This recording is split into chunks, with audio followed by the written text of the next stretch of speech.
Me costaba respirar, toqué la puerta en la madrugada, y mi nuera gritó, ¿otra vez con eso?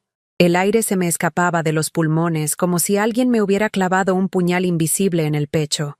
Hoy, te voy a contar algo que nunca pensé que contaría. Y si tú, por un segundo, sientes que esto te parece familiar, solo te pido que dejes un like y te suscribas. Me vas a ayudar a continuar desahogándome. Eran las 2:17 de la madrugada del 15 de octubre, cuando desperté con esa sensación horrible en el pecho. No era un infarto. Lo sabía porque ya había tenido uno hace 3 años. Era algo peor. Era el miedo de morirme sola en esa casa vacía, sin que a nadie le importara si amanecía o no. Me levanté de la cama despacio, sintiendo cómo mis rodillas crujían como madera vieja. El suelo de baldosa estaba helado bajo mis pies descalzos. Agarré mi suéter de lana color vino, ese que había tejido yo misma cuando aún creía que alguien se fijaría en los detalles que hago con amor. Mis manos temblaban mientras me lo ponía. El pasillo de mi casa se veía interminable bajo la luz tenue del farol de la calle que se colaba por la ventana. Caminé hacia la puerta, cada paso resonando en el silencio de mi hogar vacío, la casa que había sido nuestro refugio durante 40 años con Joaquín, mi esposo. Ahora se sentía como un mausoleo. Las paredes llenas de fotos familiares me miraban como testigos mudos de lo que había sido mi vida. Cumpleaños, graduaciones, bodas, todos esos momentos en los que creí que éramos una familia unida. Salí a la calle. El aire de Madrid en octubre me cortó la cara como una bofetada fría. Mis zapatillas se mojaron inmediatamente con el rocío de la madrugada mientras caminaba las 2 cuadras que separaban mi casa de la de mi hijo Esteban. Era la casa que yo compré, con el dinero del retiro de Joaquín. Toda nuestra vida de ahorros invertida en ladrillos y esperanza. Una propiedad que se suponía iba a alquilarse para tener ingresos extras en nuestra vejez. Hasta que mi hijo perdió el empleo y su esposa, Sandra, esa mujer con perfume de Chanel y sonrisa calculada, convenció a todos de que sería temporal. Eso fue hace 4 años. Llegué hasta la puerta de madera maciza que yo misma había elegido. Recordaba el día que la instalaron. Sandra se quejó de que era muy tradicional para su gusto moderno. Toqué con los nudillos, suave al principio. El sonido se perdió en la noche. Volví a tocar, un poco más fuerte. Mi corazón latía como un tambor desafinado y me costaba respirar. Cada inhalación era un esfuerzo consciente. «Por favor», susurré hacia la madera. «Por favor». La luz del porche se encendió como un foco de interrogatorio. Escuché pasos apresurados del otro lado. Voces murmuradas. Un «¿qué carajo?», que me llegó amortiguado pero claro. La puerta se abrió de golpe con tanta fuerza que retrocedí un paso. Era Sandra, mi nuera, sin su maquillaje perfecto, con el cabello revuelto y una bata de seda que costaba más que mi pensión de 2 meses. Pero sus ojos tenían el mismo veneno de siempre, concentrado y puro como ácido. ¿Otra vez con esa tontería, Emilia? ¿Qué quieres ahora? ¿Drama? ¿Atención? ¿Una ambulancia imaginaria? Yo abrí la boca, pero no salió ningún sonido. Me temblaban los labios, las manos, todo el cuerpo. Detrás de ella apareció mi hijo Esteban, mi niño, el bebé que amamanté durante 18 meses, el niño al que llevé al hospital cuando se rompió el brazo, el joven al que abracé cuando lloró por su primer desamor.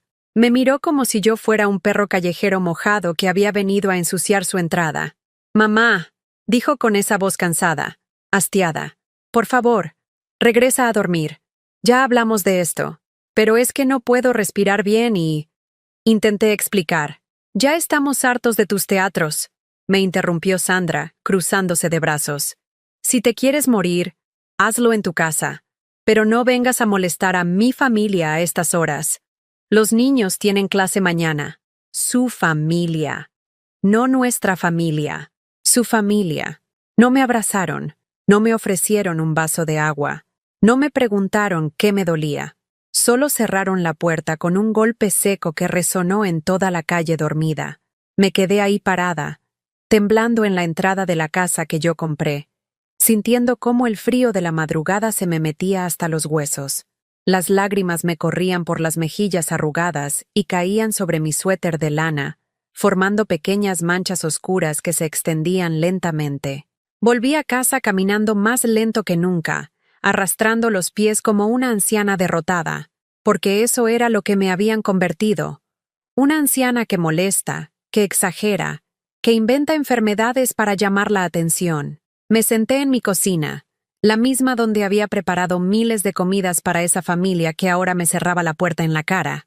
El reloj de pared marcaba las 3:00 a.m. con su tic-tac implacable.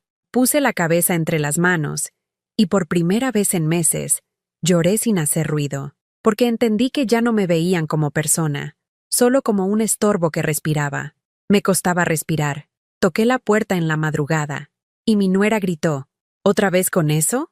El aire se me escapaba de los pulmones como si alguien me hubiera clavado un puñal invisible en el pecho. Hoy, te voy a contar algo que nunca pensé que contaría. Y si tú, por un segundo, sientes que esto te parece familiar, solo te pido que dejes un like y te suscribas. Me vas a ayudar a continuar desahogándome. Eran las 2:17 de la madrugada del 15 de octubre cuando desperté con esa sensación horrible en el pecho.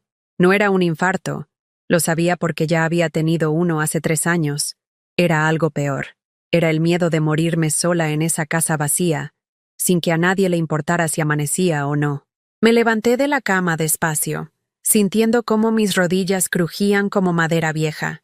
El suelo de baldosa estaba helado bajo mis pies descalzos. Agarré mi suéter de lana color vino, ese que había tejido yo misma cuando aún creía que alguien se fijaría en los detalles que hago con amor. Mis manos temblaban mientras me lo ponía.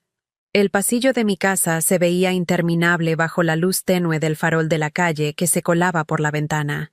Caminé hacia la puerta, cada paso resonando en el silencio de mi hogar vacío. La casa que había sido nuestro refugio durante 40 años con Joaquín, mi esposo, ahora se sentía como un mausoleo.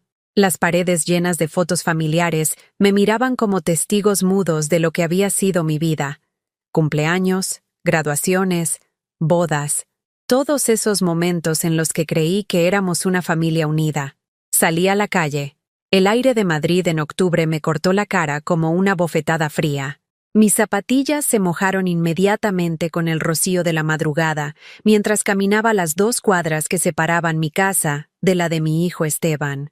Era la casa que yo compré, con el dinero del retiro de Joaquín, toda nuestra vida de ahorros invertida en ladrillos y esperanza. Una propiedad que se suponía iba a alquilarse para tener ingresos extras en nuestra vejez.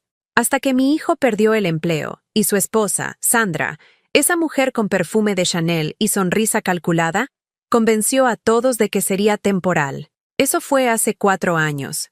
Llegué hasta la puerta de madera maciza que yo misma había elegido.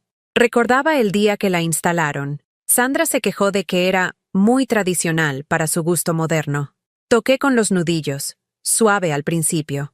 El sonido se perdió en la noche. Volví a tocar, un poco más fuerte. Mi corazón latía como un tambor desafinado y me costaba respirar. Cada inhalación era un esfuerzo consciente. Por favor, susurré hacia la madera. Por favor. La luz del porche se encendió como un foco de interrogatorio. Escuché pasos apresurados del otro lado, voces murmuradas, un «¿qué carajo?», que me llegó amortiguado pero claro. La puerta se abrió de golpe con tanta fuerza que retrocedí un paso. Era Sandra, mi nuera. Sin su maquillaje perfecto, con el cabello revuelto y una bata de seda que costaba más que mi pensión de 2 meses. Pero sus ojos tenían el mismo veneno de siempre, concentrado y puro como ácido. ¿Otra vez con esa tontería, Emilia? ¿Qué quieres ahora? ¿Drama? ¿Atención? ¿Una ambulancia imaginaria? Yo abrí la boca, pero no salió ningún sonido. Me temblaban los labios, las manos, todo el cuerpo. Detrás de ella apareció mi hijo Esteban, mi niño. El bebé que amamanté durante 18 meses. El niño al que llevé al hospital cuando se rompió el brazo. El joven al que abracé cuando lloró por su primer desamor. Me miró como si yo fuera un perro callejero mojado que había venido a ensuciar su entrada. «Mamá», dijo con esa voz cansada, hastiada, «por favor, regresa a dormir. Ya hablamos de esto, pero es que no puedo respirar bien y...» Intenté explicar. «Ya estamos hartos de tus teatros. me interrumpió Sandra, cruzándose de brazos. Si te quieres morir, hazlo en tu casa, pero no vengas a molestar a mi familia a estas horas. Los niños tienen clase mañana. Su familia, no nuestra familia. Su familia. No me abrazaron. No me ofrecieron un vaso de agua. No me preguntaron qué me dolía. Solo cerraron la puerta con un golpe seco que resonó en toda la calle dormida. Me quedé ahí parada, temblando en la entrada de la casa que yo compré, sintiendo cómo el frío de la madrugada se me metía hasta los huesos. Las lágrimas me corrían por las mejillas arrugadas y caían sobre mi suéter de lana, formando pequeñas manchas oscuras que se extendían lentamente. Volví a casa caminando más lento que nunca, arrastrando los pies como una anciana derrotada, porque eso era lo que me habían convertido, una anciana que molesta, que exagera, que inventa enfermedades para llamar la atención. Me senté en mi cocina, la misma donde había preparado miles de comidas para esa familia que ahora me cerraba la puerta en la cara. El reloj de pared marcaba las 3:00 a.m. con su tic-tac implacable. Puse la cabeza entre las manos, y por primera vez en meses, lloré sin hacer ruido, porque entendí que ya no me veían como persona, solo como un estorbo que respiraba. Los días que siguieron fueron como caminar por un campo minado. Cada conversación con Sandra era una trampa esperando a explotar. Cada silencio de Esteban era una puñalada que me atravesaba el alma. Mi cumpleaños número 73 llegó un martes gris de noviembre. Me desperté como siempre, sola, pero ese día había una pequeña esperanza bailando en mi pecho. Tal vez me llamarían, tal vez vendrían a visitarme. Tal vez recordarían que hace 73 años yo había nacido, que había traído a Esteban al mundo, que había sido alguien importante en sus vidas. Preparé café para 2, por si acaso. Compré un pequeño pastel en la panadería de la esquina, uno de esos que tienen flores de azúcar rosadas que a Sofía le encantan. Me puse mi vestido azul, el que Joaquín decía que hacía juego con mis ojos. Esperé. A las 9 de la mañana el teléfono seguía en silencio. A las 12, nada. A las 3 de la tarde, me comí una rebanada del pastel sola, tratando de no llorar. A las 6, cuando ya se hacía de noche, sonó el móvil. Era un mensaje de WhatsApp de Sandra. Feliz cumple, Emilia. Los niños están con gripe. No podemos ir. Otro día lo celebramos. Otro día que nunca llegó. Al día siguiente me desperté con fiebre. 38 grados, escalofríos, dolor de garganta. Había cogido algo, probablemente en el metro cuando fui a comprar las medicinas. Llamé a Esteban. Hijo, me encuentro muy mal. ¿Podrías pasar a verme? Mamá, está Sandra con los niños enfermos. No puedo salir ahora. Tómate una aspirina y descansa. Es que tengo mucha fiebre y... Mamá, por favor, no exageres todo. Es solo un resfriado. Colgó. Pasé 3 días en la cama, con fiebre alta, hablando sola porque el silencio me volvía loca. Comí solo galletas secas porque no tenía fuerzas para cocinar. Nadie vino. Nadie llamó para preguntar cómo seguía. El 4.º día, cuando ya me sentía mejor, aparecieron por casa como si nada hubiera pasado. Sandra traía una sonrisa deslumbrante y una agenda en la mano. Emilia, te tengo una noticia maravillosa, me dijo, sentándose en mi sofá como si fuera la dueña de casa. Conseguí que te hagan un chequeo médico completo, gratis. ¿Un chequeo médico? ¿Pero si yo estoy bien? Ay, Emilia, no seas terca. A tu edad es importante prevenir. Además, hay que descartar. Ya sabes, problemas de memoria. Problemas de memoria. La frase me golpeó como una bofetada fría. Yo no tengo problemas de memoria, Sandra. Claro que no, mamá. Intervino Esteban con esa voz condescendiente que odiaba. Es solo preventivo. Por si acaso. Me llevaron a una clínica privada en el barrio de Salamanca. Elegante, cara, con sillones de cuero y revistas de decoración. Nada que yo pudiera permitirme jamás. La doctora era una mujer joven, de unos 40 años, con una sonrisa profesional y fría. Me hicieron preguntas tontas. ¿Qué día es hoy? ¿Cómo se llama el presidente del gobierno? ¿Puede repetir estas 3 palabras? Contesté todo perfectamente. Mi mente estaba clara como el agua de un manantial. Pero noté algo extraño. Cuando salí del consultorio, Sandra se quedó hablando con la doctora a puerta cerrada durante casi 20 minutos. Los vi susurrar, asentir, intercambiar miradas cómplices. ¿De qué hablaron?, le pregunté en el coche. De nada importante, Emilia. Solo detalles médicos aburridos. Esa noche, sola en mi casa, no podía dormir. Algo no encajaba. ¿Por qué Sandra había pagado ese examen tan caro? ¿Por qué esa conversación secreta con la doctora? ¿Por qué Esteban me miraba ahora con lástima cada vez que hablaba? Una semana después, comenzaron a llegar documentos extraños a mi buzón. Formularios del banco con mi nombre, pero que yo no recordaba haber solicitado. Cambios en mi cuenta corriente que no había autorizado. Un día llegó un sobre de la compañía de seguros con modificaciones en mi póliza de vida. Sandra, le dije por teléfono, me están llegando papeles raros del banco. ¿Tú sabes algo? Ah, sí. Son solo actualizaciones rutinarias. Esteban se encargó de todo para que no te preocuparas. A tu edad es mejor que sea él quien maneje estas cosas complicadas. Pero yo quiero verlos antes de firmar nada. Emilia, no desconfíes de tu propio hijo. Él solo quiere protegerte. Esa palabra, protegerte, comenzó a sonar diferente en su boca, como una amenaza disfrazada de cariño. El viernes de esa semana, Sandra apareció en mi casa con una carpeta llena de documentos y una sonrisa que no llegaba a sus ojos. Tía, necesito que firmes estos papeles. Son para renovar tu cuenta conjunta con Esteban. ¿Qué cuenta conjunta? Yo nunca autoricé una cuenta conjunta. Ah, ay, Emilia, ya lo hablamos hace meses. ¿No te acuerdas? Para que Esteban pueda ayudarte con los pagos cuando tú no puedas salir de casa. No recordaba esa conversación, pero últimamente había tantas cosas que me confundían. ¿Sería verdad que mi memoria estaba fallando? No sé, Sandra. Prefiero preguntarle a mi abogado. La sonrisa se le borró de la cara como si hubiera pasado una goma de borrar. ¿Tu abogado? Emilia, ya no tienes abogado. El señor Herrero se jubiló hace 2 años. ¿No te acuerdas? Era verdad. Don Ramón Herrero, que había sido el abogado de la familia durante 30 años, se había retirado. Pero yo no había buscado otro porque Sandra me había dicho que no hacía falta, que Esteban se encargaba de todo. Además, continuó Sandra, acercándose más a mí con esa voz suave y venenosa, ¿no confías en tu propio hijo? Después de todo lo que has hecho por él, ¿crees que te va a engañar? Sus palabras fueron como agujas clavándose en mi corazón. Claro que confiaba en Esteban. Era mi hijo, mi único hijo.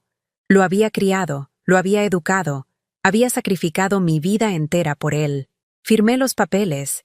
Pero esa noche, cuando Sandra se fue, me quedé mirando las copias que me había dejado. Las letras bailaban delante de mis ojos cansados, pero algo no cuadraba. En el encabezado ponía autorización de movimientos bancarios, pero en el cuerpo del documento había palabras que no entendía.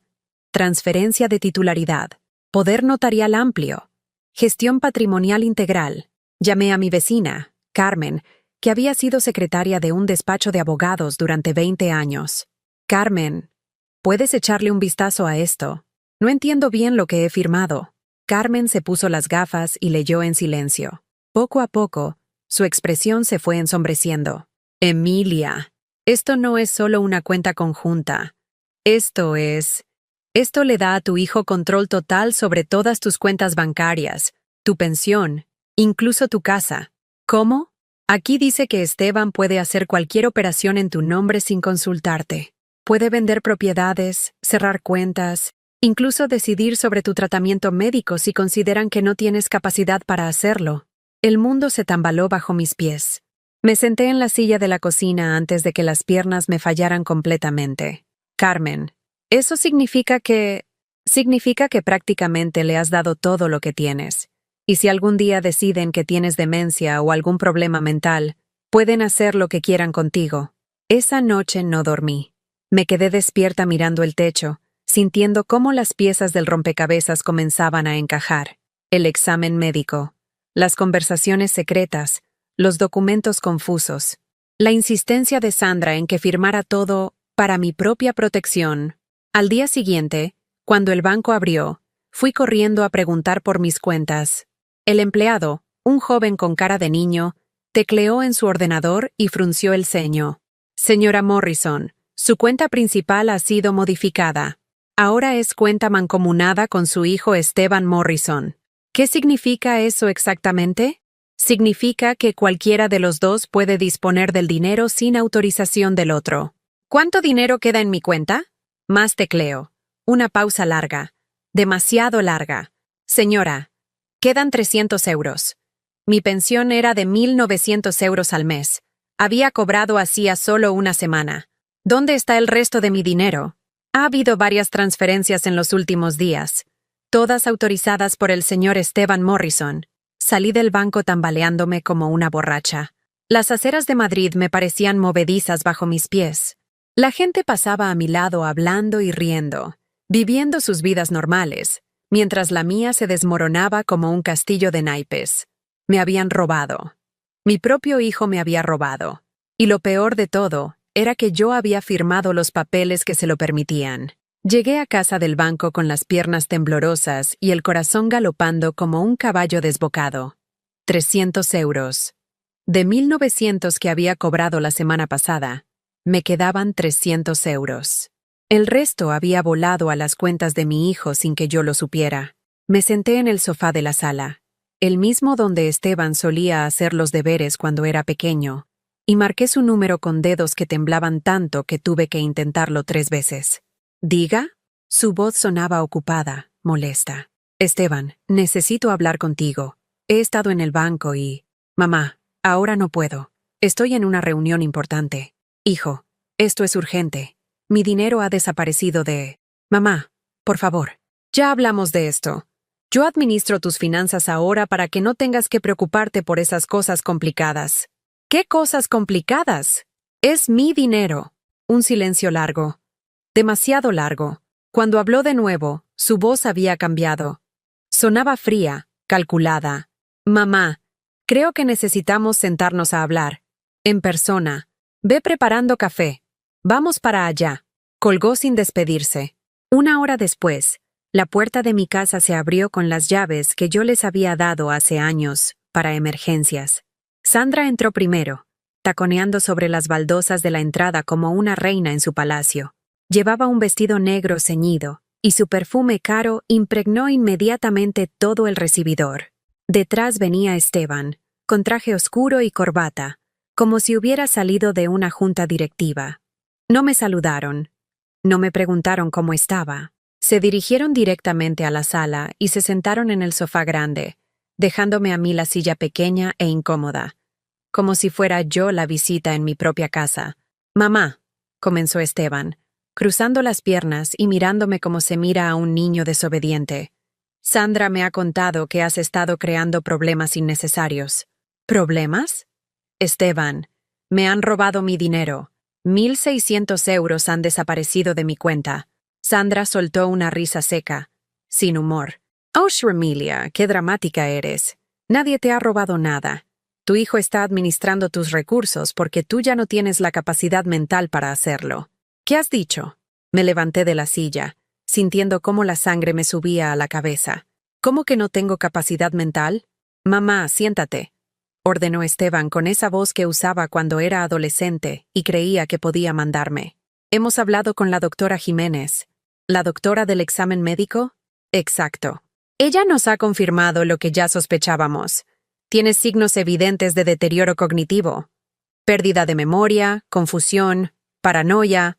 Eso es mentira. Yo estoy perfectamente bien. Respondí todas sus preguntas correctamente. Sandra se inclinó hacia adelante, con esa sonrisa venenosa que ya conocía demasiado bien. «Emilia, querida, ¿no te acuerdas de cuando llamaste a la policía diciendo que alguien había entrado en tu casa? Los agentes no encontraron ninguna señal de entrada forzada. Era verdad. Había llamado a la policía hace un mes porque estaba segura de que alguien había movido cosas en mi cocina. Pero ahora, con la perspectiva de todo lo que había descubierto, me daba cuenta de que probablemente habían sido ellos. Habían venido a buscar documentos, a revisar mis cosas, a preparar todo este robo. Y cuando le dijiste a la vecina que yo te estaba envenenando con las medicinas, continuó Sandra, fingiendo tristeza, Eso fue muy doloroso para mí, Emilia. Después de todo lo que he hecho por ti. Yo nunca dije eso. Lo grabé, querida. Sandra sacó su móvil y tocó la pantalla. Mi propia voz salió del altavoz. No sé qué me está dando Sandra en esas pastillas, pero me siento rara después de tomarlas. Era verdad que había dicho eso, pero había sido después de que Sandra insistiera en que tomara unas vitaminas que me ponían somnolienta y confusa. Ahora entendía por qué. Mamá, dijo Esteban, levantándose y caminando hasta mi silla. Nosotros te queremos. Por eso hemos decidido que lo mejor es que vayas a un lugar donde puedan cuidarte adecuadamente. ¿Un lugar? ¿Qué lugar? Sandra se unió a Esteban, los dos de pie frente a mí como jueces dictando una sentencia. Una residencia preciosa en las afueras de Madrid. El Jardín del Sol. Tiene jardines, actividades, enfermeras las 24 horas. Estarás mucho mejor allí. No. La palabra salió de mi garganta como un rugido. No voy a ir a ninguna residencia. Esta es mi casa. Mamá, no es tu decisión. Legalmente, ya no puedes tomar este tipo de decisiones. ¿Cómo que legalmente? Esteban intercambió una mirada con Sandra. Ella asintió casi imperceptiblemente. Los papeles que firmaste la semana pasada incluían una cláusula que me otorga poder de decisión sobre tu cuidado médico en caso de incapacidad mental diagnosticada. Pero yo no estoy incapacitada mentalmente. La doctora Jiménez opina diferente. Ya está preparando el informe médico oficial. Todo encajaba ahora como las piezas de un rompecabezas macabro. El examen médico. Las conversaciones secretas. Los documentos confusos. Todo había sido parte de un plan para declararme incompetente y tomar control de mi vida. Vosotros habéis planeado todo esto. Susurré, sintiendo cómo las fuerzas se me escapaban del cuerpo. Mamá, esto es por tu propio bien, dijo Esteban, pero ya no me miraba a los ojos. ¿Mi propio bien? ¿Robarme mi dinero es por mi propio bien? ¿Echarme de mi casa es por mi propio bien? Sandra se acercó hasta quedar a centímetros de mi cara. Pude oler su perfume mezclado con algo más siniestro, el olor del triunfo. Emilia, querida, nadie te está robando nada. Estamos administrando tus recursos de manera responsable. Esa casa necesita mantenimiento constante. Los impuestos son altísimos. Las facturas se acumulan. Es mejor venderla y usar ese dinero para pagar tu estancia en la residencia. Esta casa la compré yo con mi dinero. Con el dinero del seguro de vida de Joaquín, corrigió Sandra. Dinero que legalmente ahora le corresponde administrar a su único heredero. Tu hijo, Esteban. Me dirigí directamente a él, ignorando a Sandra por completo. Mírame a los ojos y dime que esto está bien. Dime que está bien lo que me estáis haciendo. Por un momento, vi un destello del niño que había sido. El niño que me abrazaba cuando tenía pesadillas. El niño que me decía, «Te quiero, mamá», antes de dormirse. Pero ese destello duró apenas un segundo antes de que Sandra le pusiera la mano en el hombro. Esteban sabe lo que es mejor para ti, Emilia. Él es un hombre inteligente, educado, exitoso. Tú eres una mujer mayor con problemas de salud mental. La decisión es obvia. «Sal de mi casa», grité con una fuerza que no sabía que me quedaba. «Salid los dos de mi casa ahora mismo». Sandra rió. Un sonido feo y metálico. «Tu casa», dices. Emilia, querida, esta ya no es tu casa. Los papeles de transferencia de propiedad se registrarán la semana que viene. El mundo se detuvo. Todo el aire salió de mis pulmones como si me hubieran dado un puñetazo en el estómago. ¿Qué papeles de transferencia? Los que firmaste junto con los otros documentos. La casa ahora está a nombre de Esteban. Eso es imposible. Yo nunca habría firmado algo así. Lo hiciste, mamá, dijo Esteban finalmente mirándome a los ojos. Y en esa mirada vi a un extraño. Está todo legal. Tienes una semana para preparar tus cosas. El lunes viene el equipo de la residencia a buscarte. Se fueron sin más. Sandra no se molestó en fingir cariño. Esteban no se despidió con un beso como había hecho durante 43 años. Simplemente se fueron, dejándome sola en la casa que ya no era mía, con 300 euros en el banco y una semana para desaparecer de mi propia vida. Me quedé sentada en esa silla incómoda durante horas, viendo cómo la luz del día se desvanecía a través de las ventanas. Las mismas ventanas que había limpiado miles de veces, que había decorado para cada Navidad, desde las que había visto a mi hijo jugar en el patio cuando era pequeño. Cuando finalmente me levanté, mis piernas apenas me sostenían. Fui hasta la cocina y abrí el grifo. El agua corrió durante 1 minuto entero antes de que me diera cuenta de que solo estaba mirándola caer. Me habían convertido en una extraña en mi propia vida. Y lo peor de todo era que lo habían hecho usando mi amor de madre contra mí. Pero había algo que no sabían, algo que no habían calculado en sus planes perfectos. Yo todavía tenía una semana y 73 años de experiencia sobreviviendo a cosas que parecían imposibles de sobrevivir. Esa noche no dormí. Me quedé sentada en la cocina, mirando por la ventana hacia el patio, donde el limonero dejaba caer sus frutos al suelo. Por primera vez en 73 años, no limpié lo que se había caído. Por primera vez, dejé que la naturaleza siguiera su curso sin mi intervención. A las 5 de la mañana, cuando Madrid aún dormía, tomé la decisión más importante de mi vida. Me levanté de esa silla, fui hasta mi dormitorio y saqué de debajo del colchón una pequeña libreta donde había anotado números de teléfono importantes durante décadas. Busqué hasta encontrar el nombre que necesitaba: Leticia Romero. Leticia había sido la mejor amiga de Joaquín desde la infancia. Trabajaba como investigadora privada. Se había especializado en casos de estafa a personas mayores después de que su propia madre fuera víctima de algo similar. Joaquín siempre decía: si algún día necesitas ayuda de verdad, Emilia, llama a Leticia. Ella no se deja engañar por nadie. Marqué su número con manos temblorosas. ¿Diga? Su voz sonaba alerta a pesar de la hora temprana. Leticia, soy Emilia. Emilia Morrison, la viuda de Joaquín. Emilia, ¡qué sorpresa! ¿Cómo estás, querida? Leticia, necesito tu ayuda. Creo que mi hijo me está robando. Un silencio largo. Luego, ¿puedes venir a mi oficina esta mañana? Cuanto antes mejor. La oficina de Leticia estaba en el centro de Madrid, en un edificio viejo pero elegante cerca de la Puerta del Sol. Cuando llegué, todavía temblando de los nervios y la rabia contenida, ella me recibió con un abrazo cálido que me hizo llorar por primera vez desde que había comenzado esta pesadilla. Cuéntamelo todo, me dijo, preparando café en una cafetera pequeña. Y no te saltes ningún detalle, por insignificante que te parezca. Le conté todo: el examen médico, los documentos firmados, el dinero desaparecido, la amenaza de la residencia. Leticia tomaba notas en un cuaderno, haciendo preguntas precisas, pidiendo fechas exactas, nombres completos. Emilia, me dijo cuando terminé mi relato, esto no es solo robo, es un plan sistemático de abuso patrimonial y secuestro civil, y me temo que tu nuera ha hecho esto antes. ¿Cómo? He visto casos similares. Mujeres jóvenes que se casan con hombres de clase media, esperan a que los padres envejezcan, y entonces ejecutan planes muy elaborados para apropiarse de todo. Buscan específicamente familias con propiedades y ahorros. Leticia abrió su ordenador y comenzó a teclear. Dime el nombre completo de tu nuera. Sandra Márquez de la Vega. Más tecleo. Los ojos de Leticia se abrieron lentamente. Emilia.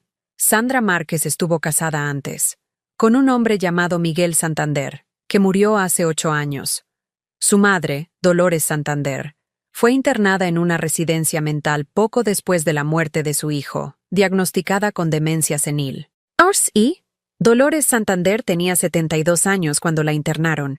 Murió a los 6 meses en esa residencia. Sandra heredó toda su propiedad, una casa en el barrio de Chamberí, valorada en $500,000. El café se me enfrió en las manos mientras Leticia seguía investigando. Pero hay más. Antes de casarse con Miguel, Sandra tuvo una relación larga con un viudo llamado Antonio Ruiz. La madre de Antonio, Esperanza Ruiz, también fue internada por demencia a los 74 años. También murió en una residencia. También había una propiedad involucrada. ¿Estás diciendo que Sandra ha hecho esto otras veces? Estoy diciendo que Sandra tiene un patrón muy claro. Busca hombres de mediana edad con madres viudas que tengan propiedades. Se gana su confianza. Los convence de que sus madres están perdiendo facultades mentales. Las hace internar y se queda con todo. ¿Ork? Sentí como la sangre se me helaba en las venas. ¿Pero esas mujeres murieron de verdad de demencia? Eso es lo que vamos a averiguar. Pero primero necesitamos protegerte a ti. Leticia cogió el teléfono y marcó un número. Carlos, soy Leticia. Necesito un favor urgente. Tengo una señora de 73 años que está siendo víctima de abuso patrimonial. Necesito bloquear una transferencia de propiedad. Sí, hoy mismo. Mientras hablaba por teléfono, yo me quedé mirando por la ventana de su oficina. La vida normal continuaba en la calle. Gente yendo a trabajar, madres llevando niños al colegio, ancianos paseando con sus perros. Toda esa gente que tenía familias que los cuidaban, que los respetaban, que no los veían como cajeros automáticos con patas. «Listo», dijo Leticia, colgando el teléfono. «He conseguido una orden judicial temporal que bloquea cualquier transferencia de tu propiedad durante los próximos 30 días. Eso nos da tiempo para investigar y construir un caso sólido. Pero ¿y si vienen a buscarme el lunes para llevarme a la residencia? No van a venir, porque tú no vas a estar en casa». «¿Cómo? Te vas a quedar en mi casa hasta que resolvamos esto. Tengo una habitación de invitados y una perra vieja llamada Luna que te va a encantar». Además, sonrió por primera vez desde que había llegado. «Necesito una cocinera. Yo solo sé hacer pasta con tomate». Por primera vez en meses, sentí algo parecido a la esperanza creciendo en mi pecho. Esa tarde volvimos juntas a mi casa. Leticia me ayudó a hacer una maleta con lo esencial mientras me explicaba el plan. Durante los próximos días vamos a documentar todo. Cada transferencia de dinero, cada documento firmado, cada conversación. «Tengo contactos en la clínica donde te hicieron el examen. Vamos a conseguir una copia de tu expediente médico real, no la versión manipulada que le dieron a tu hijo. Y después vamos a demostrar que Sandra Márquez es una estafadora profesional. Y tu hijo va a tener que decidir si está con ella o contigo». Mientras guardaba mis medicinas en la maleta, sonó el teléfono. Era Esteban. «Diga». «Mamá, ¿cómo estás? Quería hablar contigo sobre lo de ayer». Por primera vez en mi vida, escuché a mi hijo con oídos nuevos. Su voz sonaba forzada, como si estuviera leyendo un guión.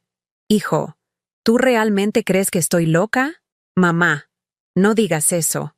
Solo estás confundida. Es normal a tu edad». «¿A mi edad?» «Esteban, tengo 73 años, no 93. Mi mente está perfectamente clara». «Mamá, la doctora Jiménez dice lo que Sandra le paga para que diga». Un silencio largo. «Mamá, ¿qué estás insinuando?» «No estoy insinuando nada. Te lo estoy diciendo claramente. Tu mujer es una estafadora, y tú eres su cómplice, lo sepas o no». «Mamá, eso es ridículo. Sandra te quiere. Hemos hecho todo esto para protegerte». «¿Protegerme? ¿Robarme mi dinero es protegerme? ¿Quitarme mi casa es protegerme? ¿Internarme contra mi voluntad es protegerme?» Otra pausa. Cuando habló de nuevo, su voz había cambiado. Sonaba más desesperada. «Mamá, si no colaboras, vamos a tener que tomar medidas más drásticas». «¿Me estás amenazando, Esteban?» «Te estoy advirtiendo. Sandra dice que si sigues con estas paranoias, tendremos que acelerar el proceso de internamiento». «Dile a Sandra», dije con una voz que no reconocía como mía, fría como el hielo, «que ya no soy la mujer que se deja manipular. Y dile también que conozco su historia con Dolores Santander y Esperanza Ruiz». El silencio que siguió fue tan largo que pensé que había colgado. «Mamá, sigo aquí, hijo. ¿De qué estás hablando? Ya lo sabrás. Dale recuerdos a tu esposa». Colgué el teléfono y me quedé mirando el aparato durante un largo minuto. Por primera vez en 43 años, había colgado a mi hijo. Por primera vez, había dicho no. «¿Te sientes bien?», me preguntó Leticia, que había escuchado toda la conversación. «Me siento…», busqué la palabra correcta, «me siento libre». Esa noche, en la habitación de invitados de Leticia, con Luna la perra durmiendo a los pies de mi cama, dormí 8 horas seguidas por primera vez en meses. No me desperté pensando en qué necesitarían de mí al día siguiente. No me levanté preguntándome si habría dinero suficiente para pagar las facturas que otros habían generado. Me desperté siendo dueña de mi propia vida otra vez. Y eso, después de tanto tiempo, se sentía como un milagro. El lunes por la mañana, mientras Sandra y Esteban esperaban en mi casa vacía a que llegara el equipo de la residencia que nunca vendría, yo estaba sentada en la oficina de Leticia, revisando una montaña de documentos que habían aparecido durante el fin de semana. Leticia había trabajado como una detective incansable. Sobre su escritorio se extendían historiales médicos, registros bancarios, certificados de defunción y fotografías que contaban una historia más siniestra de lo que nunca hubiera imaginado. «Mira esto», me dijo Leticia, señalando una foto en blanco y negro. «Esta es Esperanza Ruiz, la primera víctima conocida de Sandra. 74 años cuando fue internada. Mírala bien, Emilia. Era una mujer menuda, con el cabello blanco recogido en un moño y una sonrisa tímida. Se parecía a mí de una manera inquietante. La misma complexión, la misma altura, incluso la misma forma de vestir con faldas largas y jerseys de lana. Y esta es Dolores Santander», continuó Leticia, mostrándome otra fotografía. 72 años, internada hace 6 años. La similitud era aún más perturbadora. Dolores tenía exactamente mi misma estatura, el mismo corte de cabello, incluso usaba el mismo tipo de gafas que yo. Era como mirar diferentes versiones de mí misma. «Sandra no elige a sus víctimas al azar», murmuró Leticia. «Tiene un tipo muy específico. Mujeres viudas, de complexión pequeña, educadas pero no demasiado sofisticadas, con propiedades heredadas o ahorros significativos. ¿Y todas murieron en residencias?» «Oficialmente sí. Esperanza murió de complicaciones relacionadas con demencia senil, a los 8 meses de internamiento. Dolores murió de fallo cardíaco asociado a deterioro cognitivo avanzado a los 6 meses. Leticia sacó otros papeles del montón. Pero aquí está lo interesante. Conseguí los historiales médicos reales de ambas mujeres antes de ser internadas.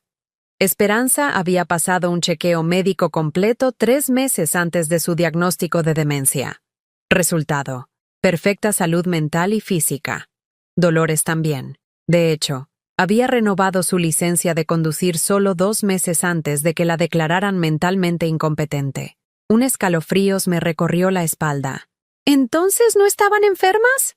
No solo no estaban enfermas, sino que ambas habían expresado preocupaciones a sus médicos de cabecera sobre sentirse confundidas después de tomar medicamentos que sus nueras les daban para mejorar su salud. Leticia abrió una carpeta más gruesa. Y aquí viene lo más revelador. He conseguido hablar con enfermeras que trabajaron en las residencias donde murieron ambas mujeres. Off the record, claro, pero dispuestas a testificar si es necesario. ¿Qué dijeron? Que tanto Esperanza como Dolores llegaron a las residencias completamente lúcidas, confundidas por estar ahí, asustadas, pero mentalmente claras. Las enfermeras se preguntaban por qué estaban internadas cuando obviamente no tenían demencia. ¿Y qué pasó después? Aquí es donde la historia se vuelve realmente oscura. Ambas mujeres comenzaron a recibir visitas regulares de sus nueras, que traían medicinas especiales que supuestamente el médico había recetado. Después de cada visita, las pacientes se volvían más somnolientas, más confundidas. Las estaban drogando. Eso creemos. Y hay más. Sandra visitaba a estas mujeres con frecuencia, siempre con una grabadora pequeña. Las enfermeras recuerdan que les hacía preguntas cuando estaban bajo los efectos de la medicación, cuando balbuceaban o decían cosas sin sentido. ¿Para qué? Para crear evidencia de su supuesta demencia. Grabaciones que luego presentaba a médicos y autoridades como prueba del deterioro mental. Me quedé en silencio, procesando la magnitud de la crueldad. No solo las habían robado, las habían torturado psicológicamente hasta matarlas. Leticia, ¿tú crees que Sandra planeó todo esto desde el principio? ¿Desde que conoció a Esteban? Estoy casi segura. Mira esto. Leticia sacó impresiones de redes sociales. Estos son los perfiles de Facebook de Sandra durante los últimos 10 años. Fíjate en las fechas de sus publicaciones sobre tu familia.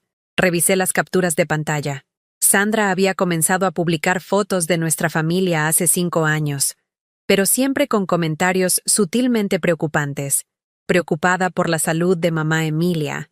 Esperamos que los olvidos de la abuela sean solo cansancio. Cuidar a personas mayores es un desafío hermoso. Estaba construyendo una narrativa pública, murmuré, haciendo que todos creyeran que yo estaba enferma desde hace años. Exacto. Y mira esto. Me mostró mensajes privados que había conseguido a través de contactos en la policía. Sandra había estado consultando sobre residencias especializadas en demencia desde hace 3 años. Había visitado el Jardín del Sol múltiples veces, siempre preguntando sobre procesos de admisión para casos difíciles. En ese momento sonó el teléfono de Leticia. ¿Diga? Ah, perfecto. Sí, estaremos ahí. Colgó y me miró con una sonrisa que no había visto desde que comenzó esta pesadilla. Era mi contacto en la clínica. La doctora Jiménez acaba de confesar. ¿Confesar qué? Que Sandra le pagó 5.000 euros para que falsificara tu diagnóstico de demencia. Que tú respondiste perfectamente a todos los tests cognitivos, pero que Sandra le pidió específicamente que escribiera un informe indicando deterioro mental severo. ¿Y por qué confesó ahora? Porque la doctora Jiménez no sabía que Sandra había hecho esto antes. Cuando mi contacto le enseñó los historiales de Esperanza y Dolores, se dio cuenta de que era parte de algo mucho más grande. Y se asustó. El teléfono de Leticia volvió a sonar. Esta vez era un número que yo reconocía. Es Esteban, le dije. Contesta. Pero pon el altavoz. ¿Diga? Mamá, ¿dónde estás? La voz de mi hijo sonaba desesperada. El equipo de la residencia vino esta mañana y no estabas en casa. Sandra está histérica. Estoy donde debo estar, hijo. En un lugar seguro. Mamá, esto es ridículo. Tienes que volver a casa. La doctora Jiménez dice que tienes demencia. No puedes estar sola por ahí. ¿La doctora Jiménez? ¿La misma que acaba de confesar que Sandra le pagó para mentir sobre mi estado mental? Silencio absoluto. ¿Mamá? Esteban, necesito que me escuches muy bien. Tu esposa es una asesina. Mamá, eso es una locura. Esperanza Ruiz, Dolores Santander. ¿Te suenan esos nombres? Otra pausa larga. Mamá, no sé de qué hablas. Son las 2 mujeres que Sandra mató antes de intentar matarme a mí. Mamá, para. Sandra no ha matado a nadie. Estás delirando. Entonces explícame por qué tu mujer tiene copias de certificados de defunción de ambas mujeres en su ordenador personal. Esta vez el silencio se alargó tanto que pensé que había colgado. ¿Esteban? ¿Cómo sabes lo que hay en su ordenador? Porque una investigadora privada ha estado trabajando en tu caso durante 5 días. Y mañana, la policía va a arrestar a Sandra por fraude, abuso patrimonial y sospecha de homicidio. Eso es imposible. Hijo, tú tienes una decisión que tomar. Puedes seguir siendo cómplice de una mujer que te ha estado usando para acceder a mi dinero, o puedes ser mi hijo otra vez. Yo no sabía. Sandra me dijo que estabas enferma, que, por primera vez en meses, escuché al verdadero Esteban en su voz. El niño confundido, asustado, que se había dejado manipular tanto como yo. Hijo, ven a verme. Ven solo. Sin Sandra. Necesitamos hablar. ¿Dónde estás? En el despacho de Leticia Romero, en la calle Arenal. ¿La recuerdas? Era amiga de tu padre. Mamá, Sandra va a matarme cuando se entere de que he hablado contigo. No si llamas tú mismo a la policía antes. No si eres tú quien la entrega. Otra pausa. Luego, con una voz quebrada que me partió el corazón. Mamá, ¿puedes perdonarme? Por primera vez en semanas, sonreí de verdad. Hijo, ya veremos. Pero ven ahora. 1 hora después, Esteban entró al despacho de Leticia con la cara desencajada y los ojos rojos. No se parecía en nada al hombre frío y calculador que me había visitado la semana anterior. Parecía el niño de 8 años que lloraba después de romper algo valioso sin querer. —¿Turt? —¡Mamá! —fue lo primero que dijo. —Perdóname. Por favor, perdóname. Y por primera vez en meses, abracé a mi hijo de verdad. Pero sabía que el perdón, como la confianza, tendría que ganárselo día a día. 2 días después, cuando ya habíamos entregado toda la evidencia a la policía, y Sandra no sabía que su mundo estaba a punto de colapsar, decidí hacer algo que nunca pensé que tendría el valor de hacer. La invité a cenar. Quiero hacer las paces, le dije por teléfono, usando la voz dulce y sumisa que ella esperaba escuchar. He estado pensando en todo lo que dijiste, y creo que tienes razón. Tal vez sí necesito ayuda. Ay, Emilia, respondió Sandra con esa falsa preocupación que ya conocía demasiado bien. Me alegra tanto escucharte decir eso. Has estado tan confundida últimamente. Lo sé, querida. Por eso quiero que vengas a cenar esta noche. Tú y Esteban, para hablar de mi futuro con cabeza fría. ¿Ah, estás en casa? Sí, he vuelto. Me di cuenta de que tenías razón sobre todo. Lo que Sandra no sabía era que yo estaba en casa, pero no sola. Leticia y 2 detectives de la policía estaban esperando en el piso de arriba, grabando cada palabra que se dijera esa noche. A las 8 en punto, Sandra llegó con Esteban. Ella venía perfectamente arreglada, con un vestido negro elegante y su sonrisa de victoria. Esteban parecía incómodo, nervioso, mirando hacia todos lados como si esperara que algo malo fuera a pasar. «Emilia, querida», dijo Sandra, dándome 2 besos falsos en las mejillas. «Qué alivio verte en casa. Estábamos muy preocupados. Gracias por venir. He preparado paella como a vosotros os gusta». Durante la cena, mantuve una conversación normal. Pregunté por los niños, por el trabajo de Esteban, por los planes de vacaciones de Sandra. Ella estaba relajada, confiada, creyendo que había ganado la partida final. «Emilia», me dijo mientras servía el postre, «mañana quiero que vengas conmigo a visitar el Jardín del Sol. Es realmente precioso. Vas a estar muy feliz allí. ¿De verdad crees que es necesario?» «Oh, sí. Con tu condición, necesitas supervisión las 24 horas. No queremos que te pase nada malo». «Mi condición», repetí lentamente. «¿Te refieres a mi demencia?» «Exacto. La doctora Jiménez fue muy clara sobre tu diagnóstico». «¿La doctora Jiménez? ¿La misma que confesó ayer que le pagaste 5.000 euros para falsificar mi diagnóstico?» Sandra se quedó helada con la cuchara a medio camino hacia su boca. Esteban me miró con ojos enormes, fingiendo sorpresa, aunque ya sabía lo que iba a pasar. «¿De qué estás hablando, Emilia?» «Estoy hablando de Esperanza Ruiz. ¿La recuerdas? Tenía 74 años cuando la mataste. Emilia, estás delirando». «Ah, y de Dolores Santander. 72 años.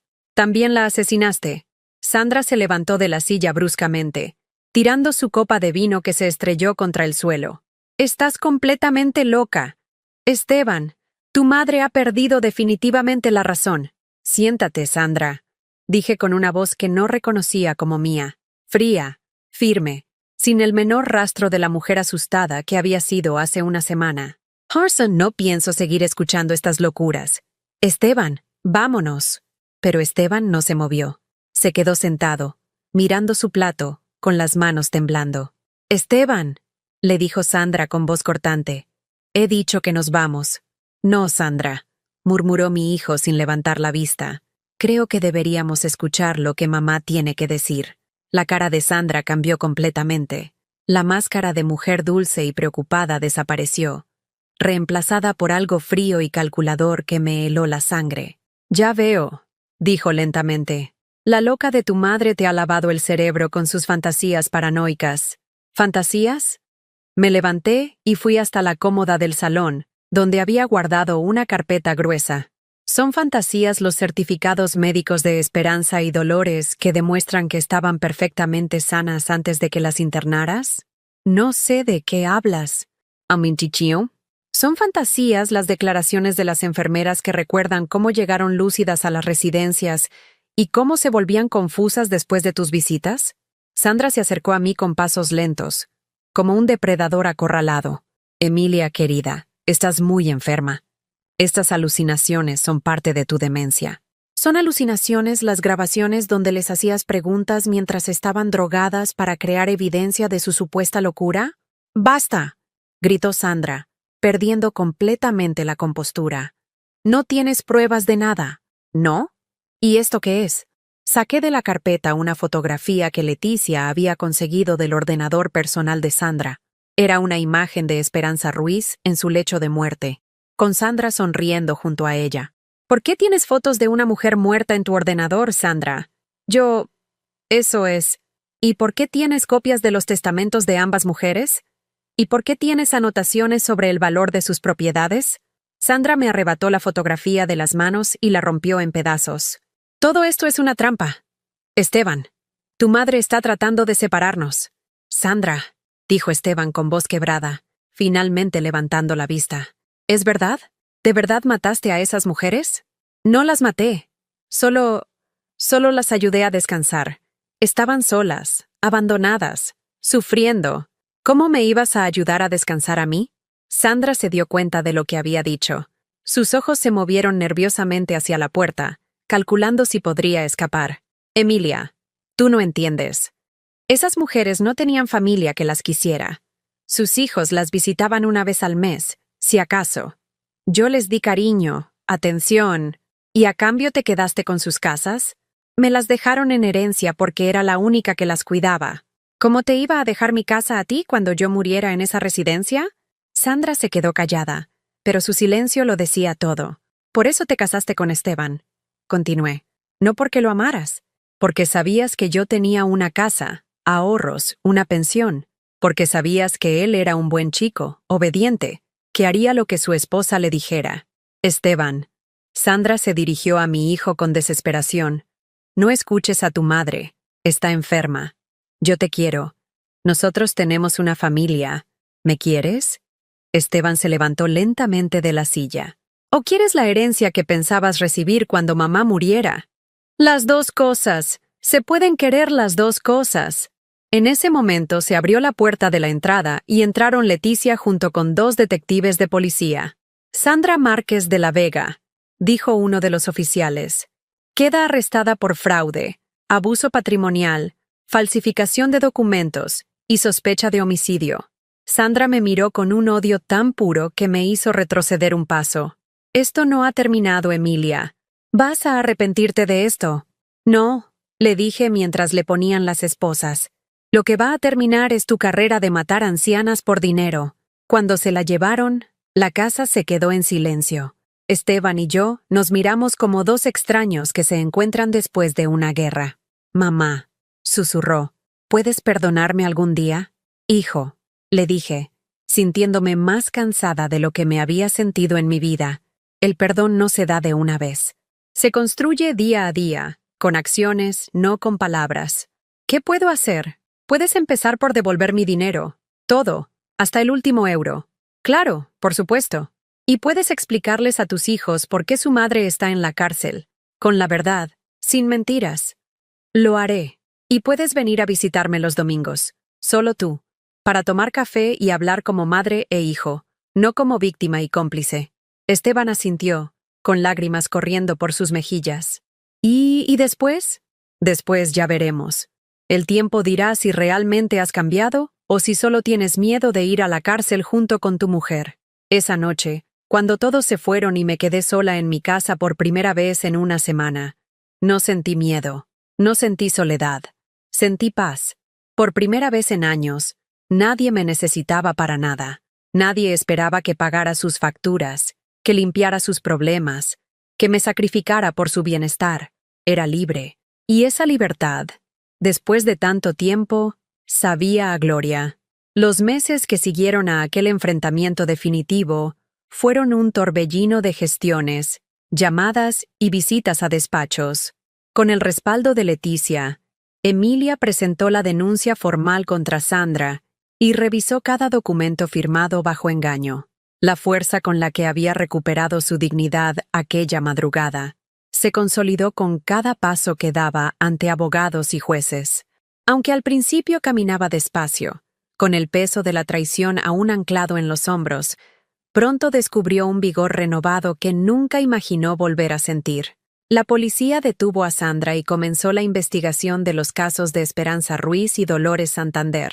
Los titulares de los periódicos hablaron de la viuda estafadora y de la gota que colmó el vaso del abuso familiar, mientras Emilia guardaba silencio, prefiriendo que la justicia cumpliera su trabajo sin añadir más drama al relato. En la comodidad de la casa de Leticia, donde pasó las primeras semanas tras huir del plan de internamiento, Emilia organizó sus pensamientos y empezó a planear el siguiente capítulo de su vida. Paralelamente, Esteban vivió su propia batalla interior. Después de confesar ante la policía y retractarse de su complicidad, buscó recuperar la confianza de su madre. Cada domingo, sin falta, iba a la casa de Emilia para tomar café con ella. Al principio, las palabras entre madre e hijo eran torpes, temas triviales, silencio incómodo. Poco a poco, sin embargo, aprendieron a escucharse de verdad. Esteban compartía la culpa que sentía, y Emilia, con el perdón como herramienta, aunque sabiendo que debía ganárselo día a día, ofrecía un abrazo sincero antes de desearle buena semana. Mientras la causa avanzaba, Emilia se dio cuenta de que su historia no era única. En grupos de apoyo a víctimas de abuso patrimonial, conoció a decenas de ancianos y ancianas con relatos parecidos, hijas que distraían a sus padres para vaciar cuentas bancarias, nietos que asumían poderes notariales para despojar a sus abuelos de sus viviendas, amigos de la familia que se aprovechaban de su soledad. Fue entonces cuando la chispa que había iluminado su interior se transformó en una misión: convertir su dolor en ayuda para otros.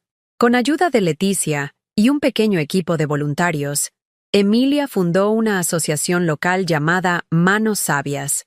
Su propósito era simple pero ambicioso: ofrecer asesoría legal gratuita a personas mayores y educar a la comunidad sobre señales de alerta en relaciones de confianza.